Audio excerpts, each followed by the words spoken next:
What's going on, guys? I hope you guys are having a fantastic day. I've got some mail here, some really big cards that I want to talk about in the next mail day video. I might get that done tonight. I'm actually taking the night off, so I'm really excited about just relaxing, maybe meditating a little bit, taking some time for myself, because you definitely need to do that, especially when you're making content. You need to do that. But I want to talk about Pokemon as a lifestyle. And I know that might sound kind of ridiculous, like Pokemon cards as a lifestyle, but a lot of the content creators we know and love have made it, a lifestyle choice. And some of them have been in, collecting Pokemon since the beginning. Some of them have gotten back in the last couple of years, myself included. And I just want to talk about why Pokemon is more of a lifestyle choice for me than it is just a hobby. Because as much as I wish I could be that calculated, analytical guy that, doesn't put all of his eggs in a basket, I am typically not. I am the guy that goes all in or none. And I've pretty much done that with my collection, with this display, with, my theme deck obsession, now collecting the Game Boy games too. I've pretty much gone all in on Pokemon. I am currently trying to complete every single set that's ever existed, despite the fact that I may ignore some of the mini sets, some of these special sets, which I know is kind of cheating. But for now, just to make the goal seem more attainable, I am just keeping it at, I'm trying to complete every set. But anyways, I've got some points that I want to make about why collecting has become more of a lifestyle choice for me than just simply a hobby or a business. One, I've always been a huge TCG nerd. I've always been into Yu-Gi-Oh! Yu-Gi-Oh! Was probably more of my first TCG love than Pokemon. I've mentioned that a couple times on the channel. That's also a reason that I bought several of the Yu-Gi-Oh! 25th anniversary booster boxes, because I really believe in that product and it's very nostalgic for me and makes me feel like I can get in at a really decent price to feel some of that nostalgia again if I ever want to open up one of those boxes. Right now, buying the original booster boxes isn't really on the agenda, even though I do have all of the original booster boxes up on the top of my display regarding Yu-Gi-Oh! Let's see if we can just edge this up there so y'all can see. We've got my Yu-Gi-Oh! Theme decks up there, and then right above the Pokemon booster boxes, you guys can just barely see all of the booster boxes for Yu-Gi-Oh! Let's bring that back down there. Try and not mess this up. Okay, perfect, beautiful. So I'm really into Yu-Gi-Oh! And I respect that stuff, and I wanted to have it on my display, but I also can't afford to be buying all of those sealed booster boxes. This is much of the reason why I don't have any of these sealed booster boxes regarding the original Pokemon booster boxes, because they are just way out of my price range, budget, and salary range. Anyways, there are some points here that I want to talk about. So when I was really just honestly more into the Pokemon Game Boy games. I had a binder, I had cards, but it just wasn't something that I was looking for or going after. I always loved my Pokemon cards. I always looked at them time to time, but I was more adamant about playing the games, and throughout my life, even if I didn't have my Pokemon cards and didn't look at them, I always ended up playing my old Game Boy games at one point or another. And then more recently, in 2012 or 2010 maybe, they did Heart Gold Soul Silver Remastered, and that was a lot of fun, and that kind of got me back into playing the game again. And I kind of set that down, and then I stopped thinking about it after a while. And then the pandemic happened, and and the Pokemon boom was massive. Everybody was into it. All the influencers were influencing it, and that was a beautiful time to be making content, to be selling product, to just be fully immersed in the Pokemon hobby. At that time, it felt like, to me, those that 3-year period felt like nothing mattered more than Pokemon.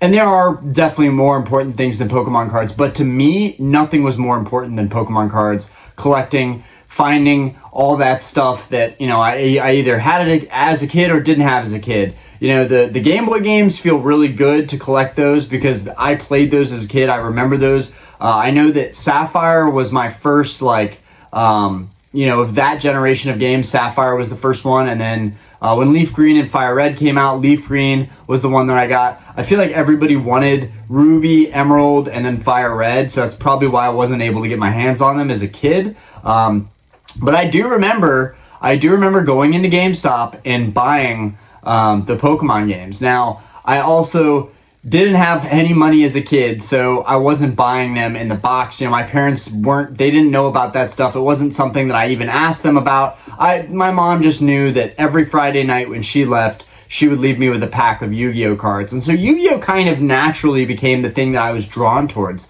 Less by choice and more just by circumstances, and my mom, being able to pick that stuff up whenever she picked out a movie or something for me to watch on a Friday night, whenever they went to work or had date night or whatever. But Pokemon was always in the background, I feel like, for me. It wasn't something that I was worried about, and as I got older, I was focused on cars, girls, other materialistic things, sneakers. That was a big thing that I was into for a while. Hence the Jordan Hornets hat. You guys know that I never wear hats on this channel. I am wearing this hat today because I just got from the gym, and honestly, my hair is ridiculously long right now, and all you guys have been mentioning that maybe I should trim the beard. It's not happening. I'm not ready yet. I'm not ready to let the scruff and the long hair go yet, so it's here to stay for a little bit. But yeah, so one of the most important points that I'm going to make here that was brought up in the live that we did last night is simply collect what you like.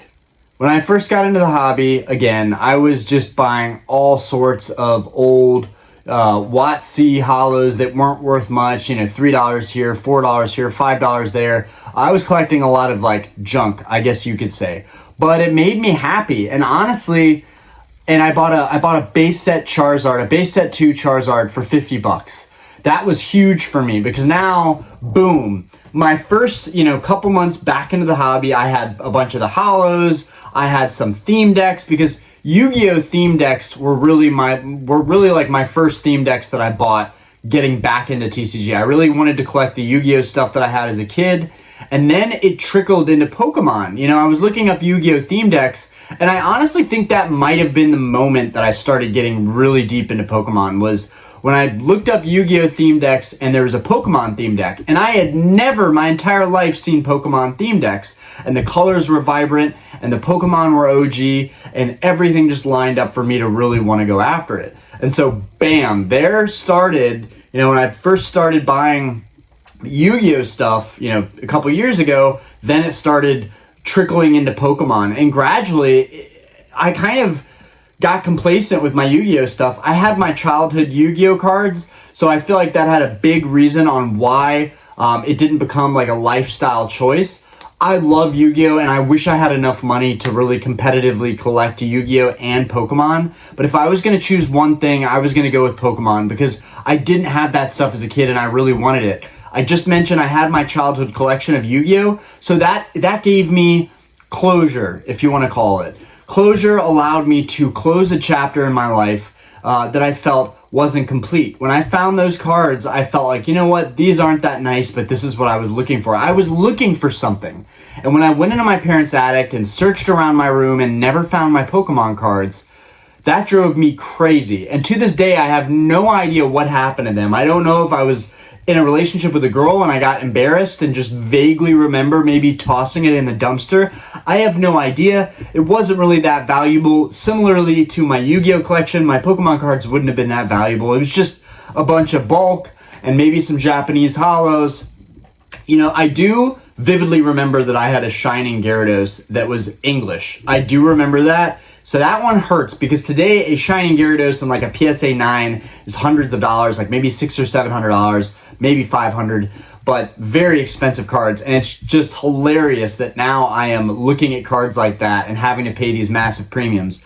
But it's been a long, crazy journey getting back into Pokemon. But I knew the minute that I got hooked on collecting theme decks and then I was looking at old Pokemon memorabilia, magazine covers, stuff like that, buying stickers, then I'm looking at graded stuff. Now I'm going into the store and I'm buying modern packs and I'm starting to look at Sword and Shield, even though when I first got back into it, Sun and Moon was still a thing. but I just ignored it. I didn't like the cards that much, and I still am kind of indifferent towards it. I would like some cards in Sun and Moon, but that's more hype driven than it is actually me wanting those cards. I will say the alt arts look really good. Yeah, it was, so I was doing all these things, I was collecting all these different things, and then it kind of, boom, it just became a lifestyle choice where I was just everything Pokemon. Craigslist, Facebook, posting on my Facebook aside from the marketplace, and like trying to get people to reach out. And I got some really good deals through that. Those are the deals that actually really started my collection as far as the cards go, because really primarily it was just theme decks. I had this theme deck collection that was stacked kind of like a library, and I really just liked the aesthetic of Pokemon vintage theme decks. I liked how they looked. For me, that was the thing that made me happy. More happy than finding any card was finding these boxes, the artwork, the fact that they had playable decks inside of them. And also I was playing cards with Diana, my fiance, who at the time, we didn't have a kid. She saw how happy I was collecting my childhood, relic stuff that I just didn't have. I guess I can't call it my childhood relic stuff because I didn't even have it. I didn't even know it existed. But I still get those feelings of nostalgia whenever I look at, my theme deck collection today. There are some theme decks that I definitely had, particularly the EX series theme decks when Pokemon went from Wizards of the Coast to Pokemon International. That was really an era that I remember vividly buying those theme decks. I had the Ruby and Sapphire theme decks, which I now have again today. I have several copies of those. That is one of my favorite set of theme decks. But the main point there, guys, is collect what you like. We just talked about this in the live chat the other night. Shout out again to Jodo Jake for joining us and giving us 3 hours of his time. That was really, really a big deal, and I really appreciate that. But collect what you like, because at the end of the day, it doesn't matter what anybody else has. If you have the cards that everybody is talking about and you don't even appreciate them, or you have products, boxes, booster boxes, you name it, whatever. If you don't appreciate it, what does it matter? There's people out there that, this is just an example. People rip on Topps. People are like, Topps are not Pokemon cards. I remember when we were kids, when I was a kid, I did not pay any mind to Topps because they weren't really Pokemon cards. But today, I look at Topps cards as being the first full arts ever in Pokemon, and I really like them, and I would love to have a Topps collection. I'm at the point now where, honestly, I would love to have every aspect of Pokemon ever. I would love to have a piece of every little bit of history that I can, and that's why it's become a lifestyle choice for me. But primarily, the thing that I every week look for is theme decks. That's like the thing that like drives me to continue collecting till I die, probably, is just that I really, really like theme decks, and I like collecting that stuff, and it brings me joy beyond what any of the other cards or whatever the hype that people love. It's theme decks, and yeah, that's just one thing that makes me happy. So find your niche, find the thing that makes you happy, and stick to it, because at the end of the day, you have to live with your choices. So the next part is failure is a part of success. And in that point, I want to also talk about balance, because I almost made this video today entirely, it would have almost been about the addictive nature and the gambling of Pokemon. And other content creators have talked about that, but I feel like I was one of the first to ever talk about the addictive qualities of Pokemon. And we need to talk about that. It can't always be rainbows and sunshine. Okay, so failure is a part of success, and in that, addiction and gambling, it's all a part of that. But there's a difference between doing the same thing over and over and over again, which is insanity. And that's, a lot of people know that. That's like common knowledge. And then there's learning from it, learning from your mistakes, growing from them, and bettering yourself after the fact. And not beating yourself up over it over and over again. You can only be so critical on yourself. At the same time, don't shrug everything off and go, oh, well, there's nothing I could have done about it. Always ask yourself, is there something I could have done differently in this situation? For me, recently, I got a Pokemon Leaf Green game. I've been wanting that game for so long. For the past 6 months, I've been hunting a nice copy of that game, and I thought I finally found one. paid top dollar for it, waited a week for it, it got here, had indentions all over it. That was a failure to me. I did not see that coming. That was a huge blow to me. And it was really upsetting because that was really probably the first Pokemon game I ever had was Pokemon Leaf Green. So when that wasn't a crispy copy, I was really, really bummed out about it. Now, when I was a kid, I didn't even have the box. I may have had the box, actually. I honestly, I don't remember. Yeah, it was a hard blow to me, but now I've learned, like, no matter how good of the seller that, no matter how good their listings look or how good their photos look, you have to do more due diligence. You guys have been pounding this into my brain for the last, year, I feel like. You've been telling me, Orion, all these mail days are exuberant. You're ordering too much stuff. Whenever you get upset about something not being in the right condition, you really have to do your due diligence. And I appreciate you guys for kind of lighting that flame under my butt, because sometimes I really I'm buying stuff and I'm not thinking about it. And that is a major failure that I need to express to people not to do. You cannot just be complacent with what you're looking at. The sellers on eBay, the people that make eBay, make the eBay world go round, they need to know that they can't just get away with selling junk. They can't just list stuff and then pass it on to the next person and shrug all the responsibility off. That is unacceptable, and it is up to us buyers and the people that are collecting in this hobby to make sure that that isn't consistently happening and perpetuating a cycle of negative behavior and experiences as we're collecting this stuff, right? If we're all just rolling over and not kind of, if we're all just settling for what we get, then it's going to be a terrible time, because then all the big sellers are going to grow, they're going to become even bigger, and they're just going to be shipping stuff out, not even caring about what kind of product they're putting out or how the service is perceived that they're giving to people. And my response when I asked, is there anything you can do for me with this Leaf Green game? The response I got was well, it's up to the bidders to decide what they want to pay for it. We said there's somewhere on the box. That's unacceptable, right? I already shipped it back, so I don't have it. I should have maybe done this video with the box and shown you guys the actual damage on the box.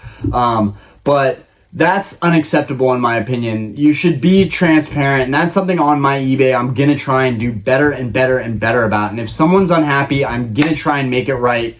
And that buyer is always right. Whether it's canceling a bid, whether it's shipping something back, whether it's a partial, full refund, whatever it is, I'm always gonna try and make it right, because I thoroughly believe that no matter what product I'm putting out, if that person isn't happy with it, it doesn't matter. I'm sorry, I'm gonna make it right, and I apologize for you having to go through that. The answer shouldn't be, well, you should have been looking at the listing harder. It's just such a bad way to conduct business, and I feel like that is rampant in this hobby right now, and we have to fight that a little bit.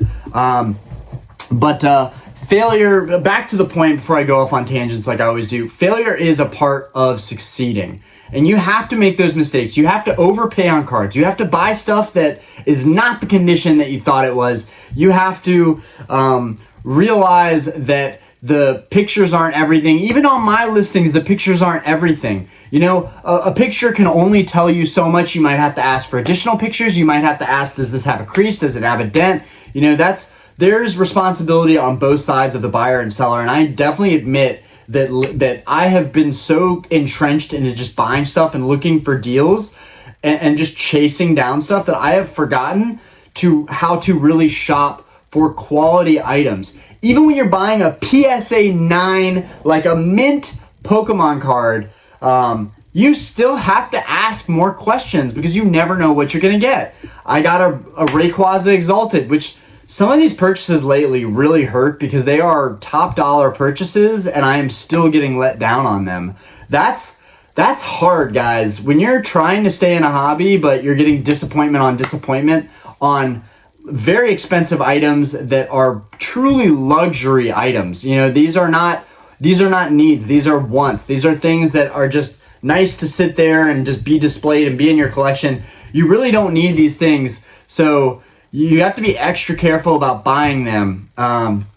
unless you're like, if you're like a flipper, you're constantly flipping everything. It doesn't matter as much because you'll just take something, mark it up, and recoup your money that way. But I don't want to deal with my failures and my losses that way. If I don't like something, I'm going to send it back. But it's okay to fail, and it's okay to feel like you're an idiot sometimes, because I'm in that boat a lot of times. I'm like, I should have done more research on this. I should have looked at the pop reports on this. I should have maybe bought this not on eBay, which is something some of my friends are getting me more involved in, maybe making deals outside of eBay, even though sometimes eBay just has a card that I'm looking for and a grade that I'm looking for, and it's just the ease of ordering it there, and then it goes through authentication.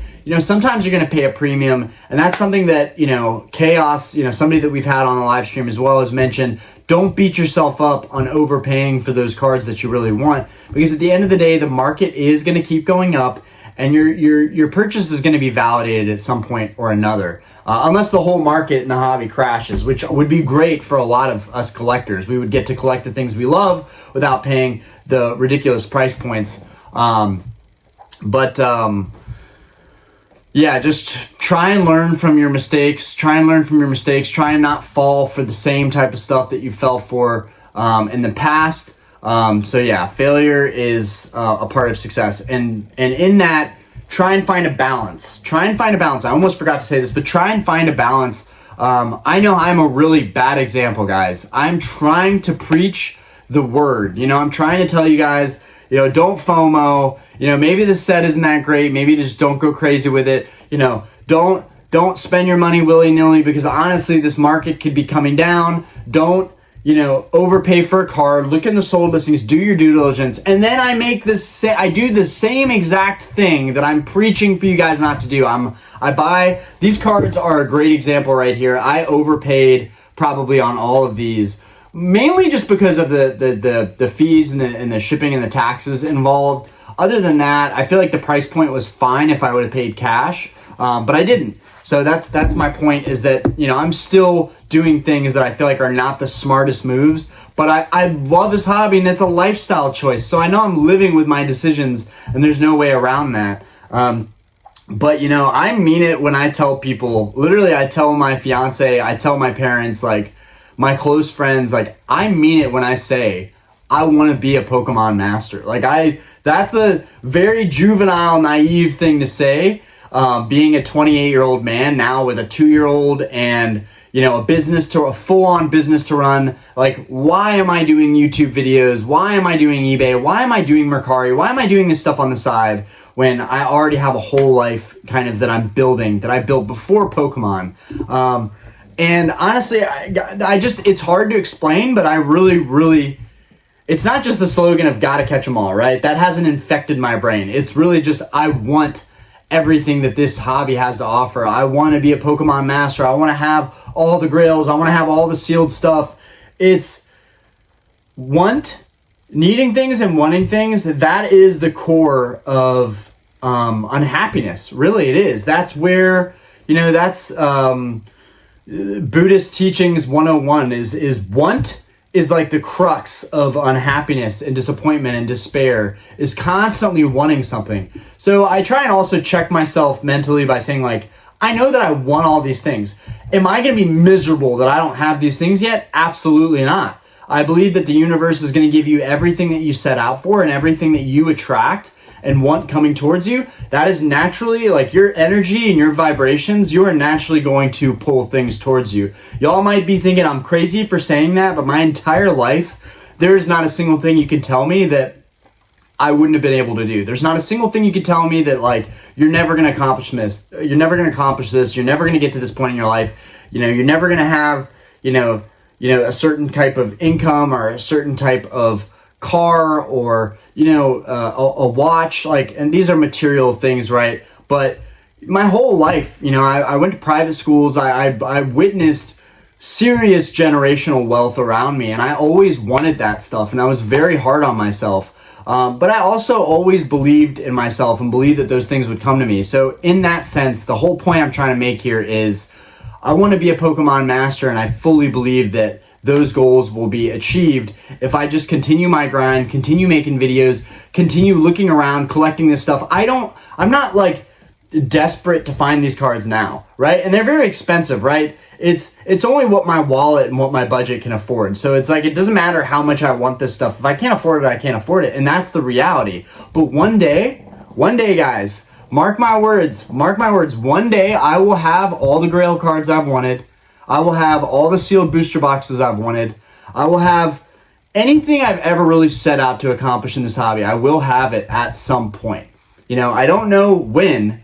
I just know it's a matter of time for me. And maybe I take a step back. Maybe something happens. I have to make some hard life choices, and I have to sell off my whole collection. I have to liquidate and consolidate everything, and take a step back. You know, I have another kid or 2 more kids. We move into a bigger house. I can't see the future. But right now, I have a tunnel vision for, like, this hobby is meant to be in my life, and I like it, and I feel like I'm succeeding at it, and I feel like I'm learning and getting better at it. And making progress is one of the most important things a man can have in his life, is making progress. Right now, I'm starting to save my money again. I have no debt again. And when I say debt, I mean like petty credit card debt. It still, though, is a negative thing, and that's a whole other video. I have to talk about the gambling and the addictive nature of this hobby, because it's not great to talk about, but it is important to be honest about that and let people know that, like, we're all dealing with some sense of addictive behavior, impulsive behavior, or just poor financial decisions regarding this hobby. There are plenty of us with plenty of stories to let you guys know.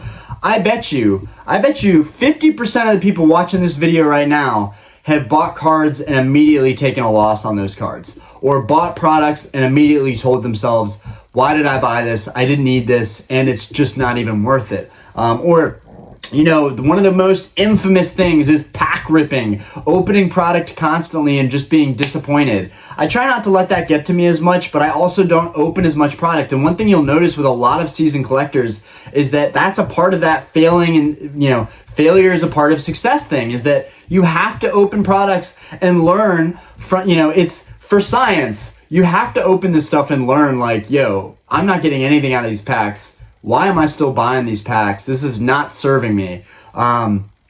That's all part of the game. It's all part of the balance. And finding that balance is very important, because I have not bought a bunch of mail junk that I typically have been buying the past couple weeks, because I'm not going to stores and buying modern product off the shelves and trying to pull certain chase cards, because I'm learning these things that I've done in the past that I don't do anymore. It has allowed me, and I'm selling cards in my collection, which is helping bring in funds every single day. That has allowed me to pick these 3 cards up right here. My salary did not pay for these 3 cards, right? I don't make enough money to actually afford the cards that I'm going to show you guys in the next mail day video. But I have been taking steps, pulling back, selling stuff, trying to make this hobby as sustainable. I'm trying to make this hobby as sustainable as possible. So those are things I've had to do to get to this point where I'm buying cards like this. I never would have believed that I would be looking for cards like this soon. And it gives me hope that if I make the right calls moving forward, these are not a great example because I didn't get the best deals on these. I still think I did pretty good on them in the long term. And I just pray to God that they are super nice. I just pray to God that there are no nasty surprises when you have a card that is freshly graded mint. Like, don't want to see any surprises. So we'll get into that in a bit. That'll be the next mail day video. But another point is making the most of your situation. I had a Discord question today about my Pokemon Leaf Green game, and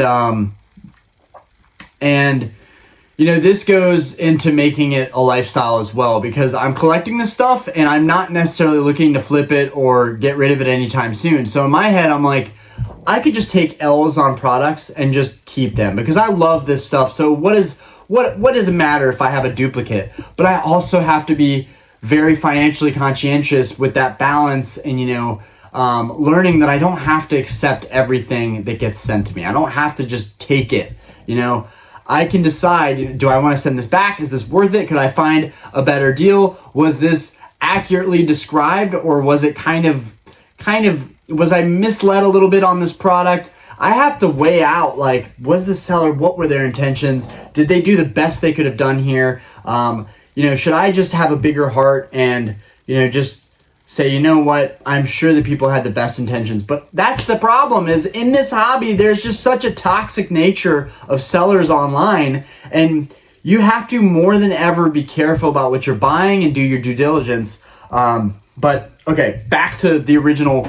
On the Discord, I asked people, did I make a good call on this? Should I be keeping this or should I send it back? My gut feeling is to send this back. Not only could I find better deals on it, and that is not enough of an excuse. Someone called me out on this in the Discord, and I appreciate you, because it's not enough of an excuse to get something and just to be unhappy with it, to send it back because you think you can find a better deal. That's messed up, and I am not trying to say to do that. What I am saying is, if there's any relative possibility, there's any potential chance that you feel like you were misled on something, and you feel like you're in the right and you have a pretty good case on it. For me, it's pretty easy. I'm opening stuff on the channel, I'm opening stuff on camera, and I told you guys, like, I've got a minty copy of Pokemon Leaf Green. And then bam, y'all could see clear as day in the light that it was all indented all over the front of the box. So, you know, I asked, like, should I send this back? And someone, you know, absolutely shocked me with this response. Someone said in the Discord,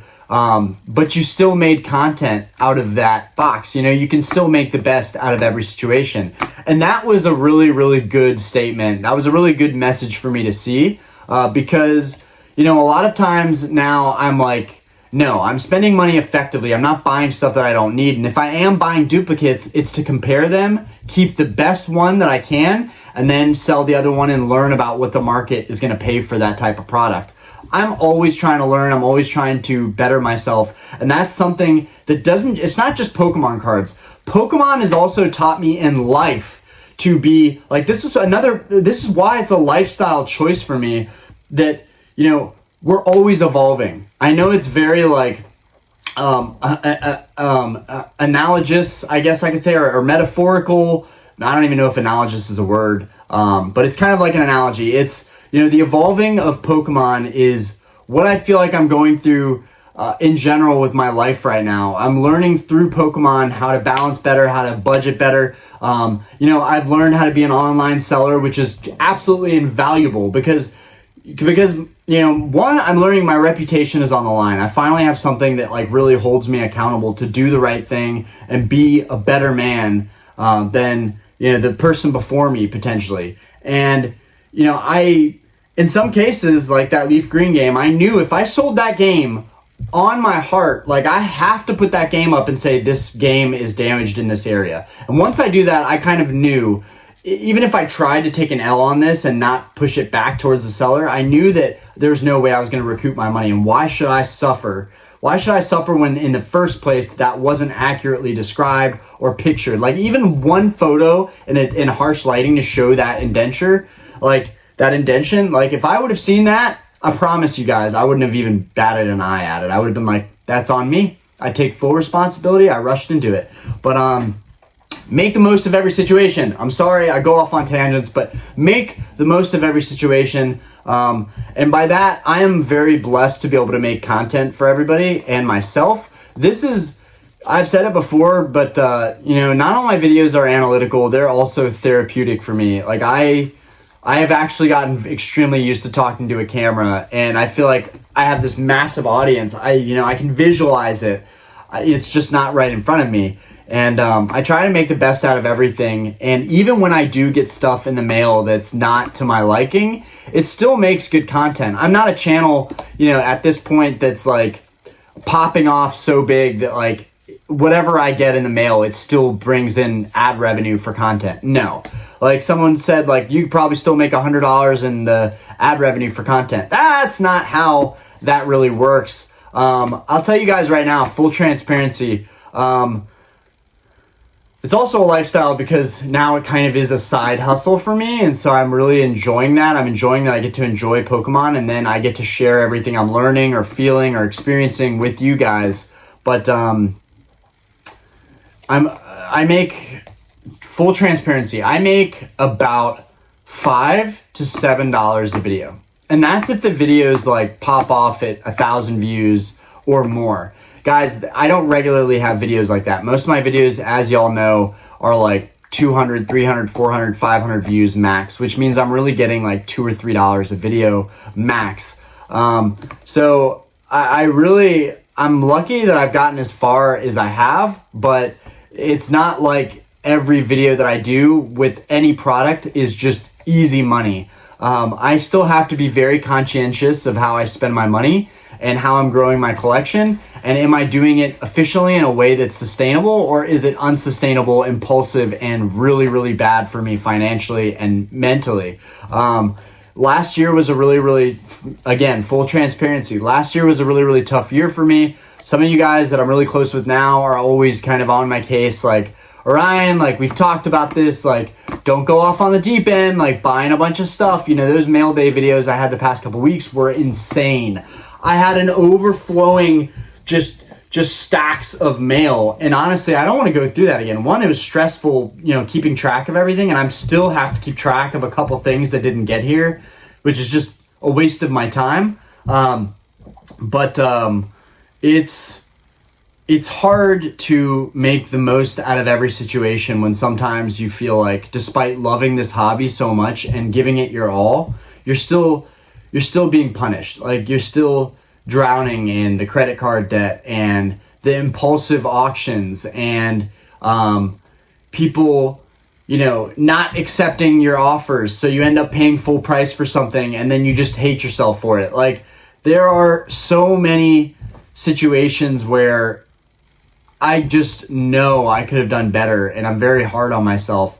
But back to that point of making the most out of every situation, here we are. I'm making the most out of every situation. I'm making the most of how I felt about stuff that I got in recently. I'm making the most of, you know, the audience that I have and the engagements that I have with you guys. And I'm lucky to be able to make these videos and share, like, how I feel about the hobby, what I'm going through, what I'm experiencing. I find you will go much farther on transparency and just being honest. Even if I'm rambling, like an unedited, rambling, ranty video, like, this is who I am, and y'all appreciate me for who I am, and I love you for appreciating me for who I truly am, and making me not feel like I have to be this type of YouTuber, this type of Pokemon influencer, pusher, you know, trying to sell you products. I don't have that kind of pressure at all, and I love that, you know. I love the type of wholesome content that I get to make and I get to share with other people, and I feel like it's way more relatable. You know, you've got the market talk videos and you've got videos that I'm doing right now. And honestly, I'll take the video I'm doing right now over those market talk videos any day of the week, because while it is very important to learn about all these products, we're not all in this just for Pokemon. We're also, a lot of us are in this also for relationships, for friendships, for connections, for like-minded individuals, for sharing stories and memories. That's one thing that my lives are starting to turn into. And while we haven't had the best, you know, attendance for our lives, that's also on me, because I have a very busy work schedule and I'm just always doing stuff on the fly, even though every single Wednesday I'm off. And I am trying to make that a staple time during the week where we can all hang out, talk Pokemon, share stories, share memories, because that is probably the best thing about this whole Pokemon lifestyle choice that I've made, is getting to talk to so many like-minded individuals and share where we're at and maybe have a good influence on each other. Like, it's so competitive. This hobby is so competitive that I think we're forgetting to, like, hold each other back and be like, yo, like, why are we all trying to get this card at the same time for top dollar? Like, let's just chill and we'll find it for a better price and we'll work together on this stuff.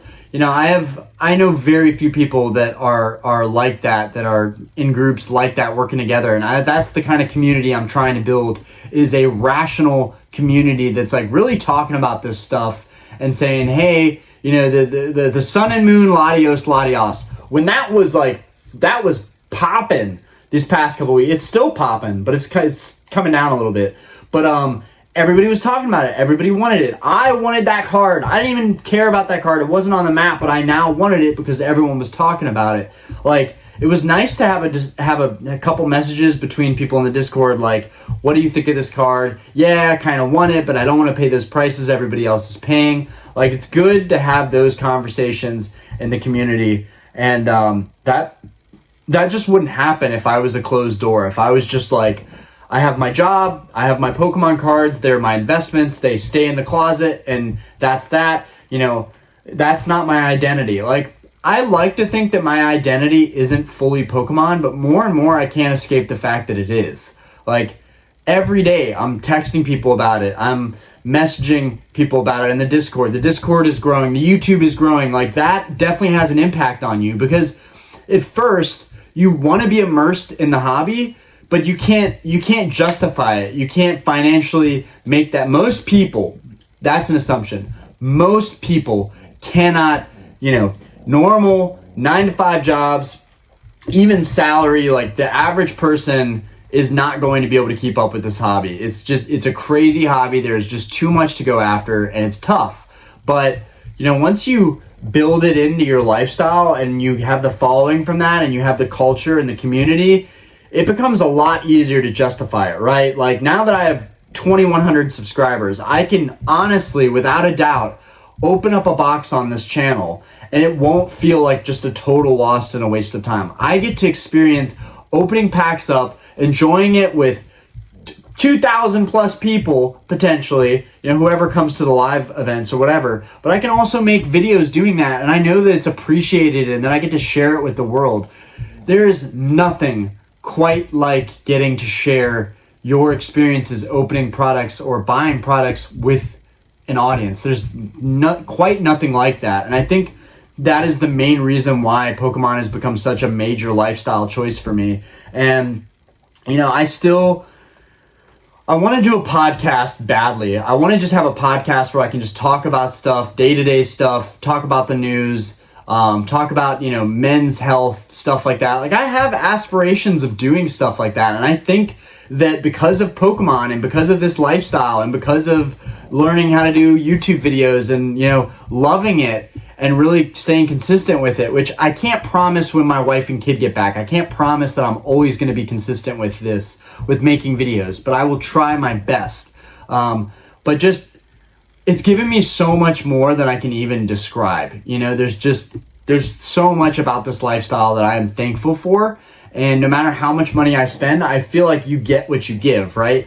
If I'm not putting my all into YouTube, if I'm not putting my all into making good content and making quality content, I'm going to get that right back out of it, right? If I'm more focused on collecting the cards and selling stuff, I'll be a seller and a collector, and that's that. But if I'm focused on making content, on being entertaining, on having good conversations and wholesome content, then I'm going to get that feedback back, that response back, that revenue back. I'm going to get that back and more, and I truly believe that.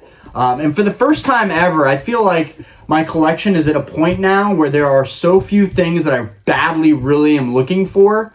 The Pokemon universe is so expansive that it's never ending, right? I think so many of you can agree with me on this, that it's never ending, what stuff you're going to be looking for. But I think I've come to a point where I'm very happy with my collection. I'm very at peace with my collection, and it's time for me to meditate more, hold off on buying so much product and really looking for specific cards that I really want. And this is a very happy time for me because I've been chasing so many random cards for so long. I've been buying stuff that I don't even really want for so long, but it's stuff that I need, to complete certain sets and, this whole aesthetic, all the booster boxes. I don't need empty boxes, guys. I have this for the display, for the entertainment. It's all part of a bigger purpose. And that is why making Pokemon a lifestyle choice is one of the best things that I've ever done. And I feel like it's just starting to,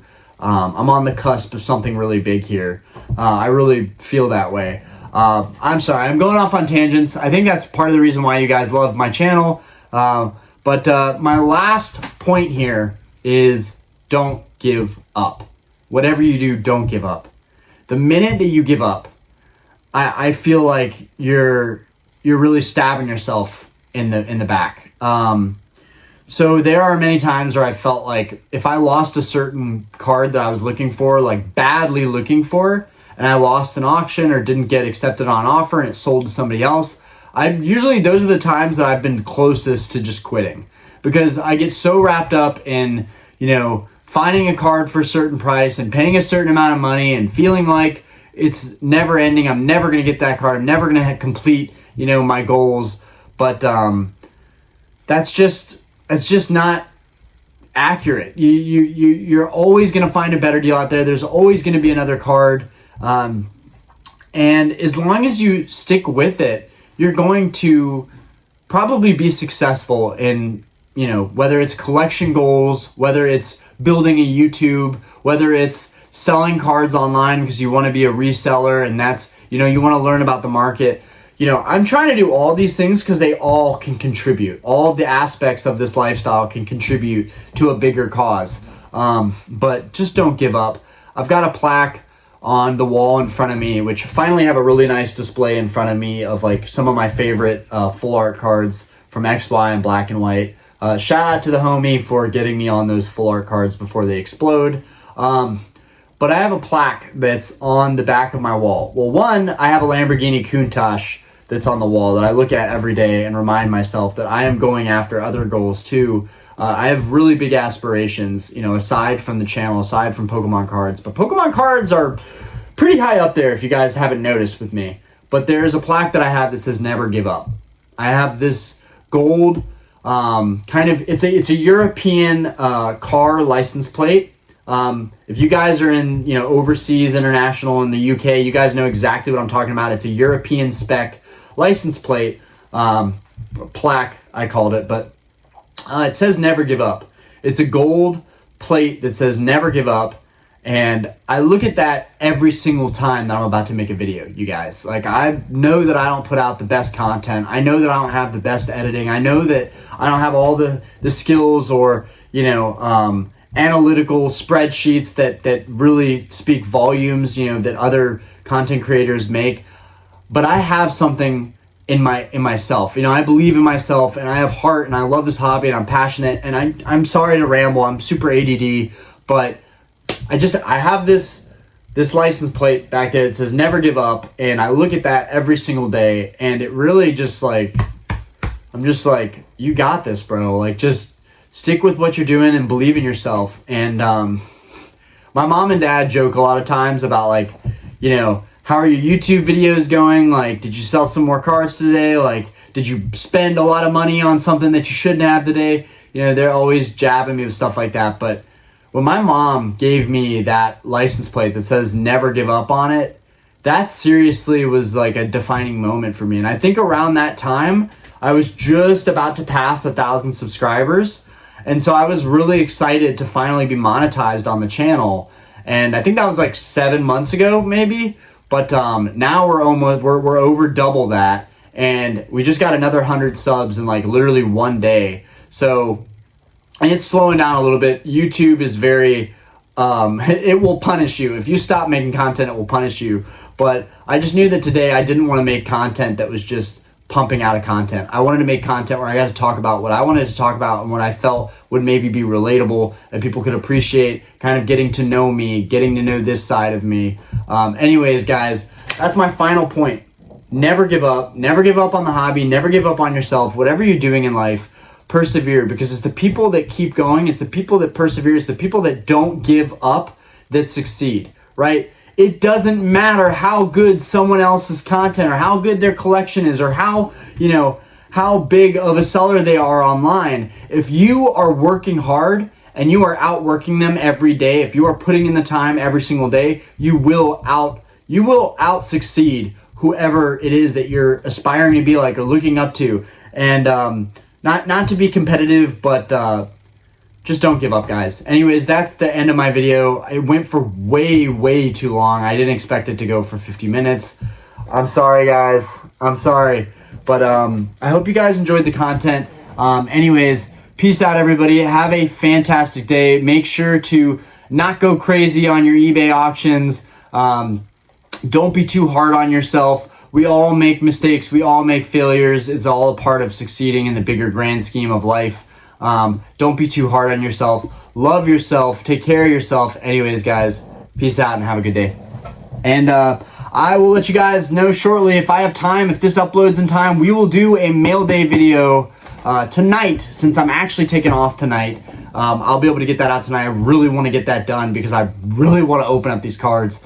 But it's the most I've been excited in a while. But anyways, peace out, guys, and have a fantastic day. And thank you for watching.